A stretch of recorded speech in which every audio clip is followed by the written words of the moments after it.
आज की कहानी भानगढ़ किले की है। पुराने किले मौत, हादसों, अतीत और रूहों का अपना एक अलग ही संबंध और सहयोग होता है।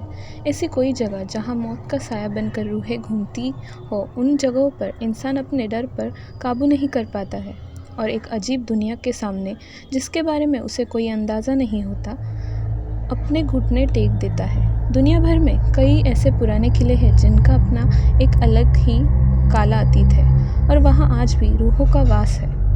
ऐसा ही एक किला है भानगढ़ किला। भानगढ़ किला 17वीं शताब्दी में बनवाया गया था। इस किले का निर्माण मान सिंह के छोटे भाई राजा माधो सिंह ने करवाया था।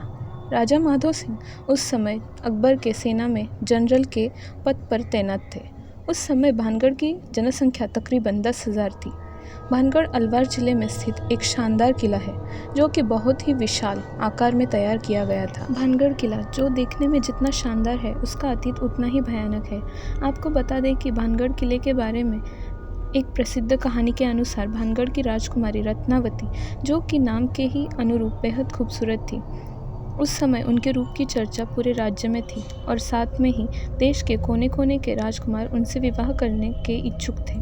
उस समय उनकी उम्र महज 18 वर्ष ही थी और उनका यौवन उनके रूप में और निखार ला चुका था। उस समय कई राज्यों से उनके लिए विवाह के प्रस्ताव आ रहे थे। उसी दौरान वो एक बार किले से अपनी सखियों के साथ बाजार में निकली थी। राजकुमारी रत्नावती एक इत्र की दुकान पर पहुंची और वो इत्रों को हाथ में लेकर उनकी खुशबू ले रही थी। उसी समय उस दुकान से कुछ ही दूरी पर एक सिंघिया नाम का व्यक्ति खड़ा होकर उन्हें बहुत ही गौर से देख रहा था। सिंघिया उसी राज्य में रहता था और वो काले जादू का महारथी था। ऐसा बताया जाता है कि वो राजकुमारी के रूप का दीवाना था और उनसे प्रगाढ़ प्रेम करता था। वो किसी भी तरह राजकुमारी को हासिल करना चाहता था, इसलिए उसने उस दुकान के पास आकर एक इत्र के बोतल, जिसे राजकुमारी पसंद करती थी, उसने उस बोतल पर काला जादू कर दिया, जो कि राजकुमारी के वशीकरण के लिए था। लेकिन राजकुमारी रत्नावती ने उस इत्र के बोतल को उठाया, लेकिन उसे वहीं पास के पत्थर पर पटक दिया। पत्थर पर पटकते ही वो बोतल टूट गई और सारा इत्र उस पत्थर पर बिखर गया।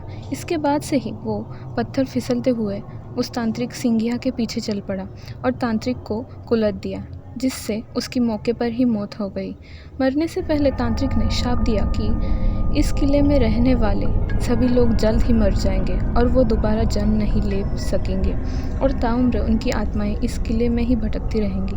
उस तांत्रिक के मौत के कुछ दिनों के बाद ही भानगढ़ और अजबगढ़ के बीच युद्ध हुआ, जिसमें किले में रहने वाले सारे लोग मारे गए। यहाँ तक कि राजकुमारी रत्नावती भी उस शाप से नहीं बच सकी और उनकी भी मौत हो गई। एक ही किले में एक साथ इतने बड़े कत्लेआम के बाद वहाँ मौत की चीखें गूंज गई और आज भी उस किले में उनकी रूहें घूमती है। सूर्यास्त के बाद इस किले में किसी भी व्यक्ति को रुकने के लिए मनाही है। इस किले में आज भी अगर आप अकेले होंगे तो तलवारों की टकराने की और लोगों की चीख आपको महसूस हो सकती है। इसके अलावा इस किले के भीतरी कमरों में महिलाओं के रोने या फिर चूड़ियों के खनकने की भी आवाज़ें साफ सुनी जा सकती है।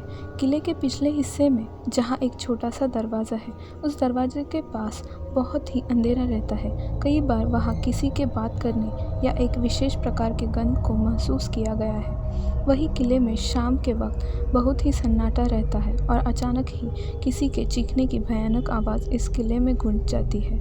आज के लिए बस इतना ही। मिलते हैं अगली वीडियो में। और हाँ, लाइक, सब्सक्राइब और बेल आइकन को प्रेस करना मत भूलिएगा।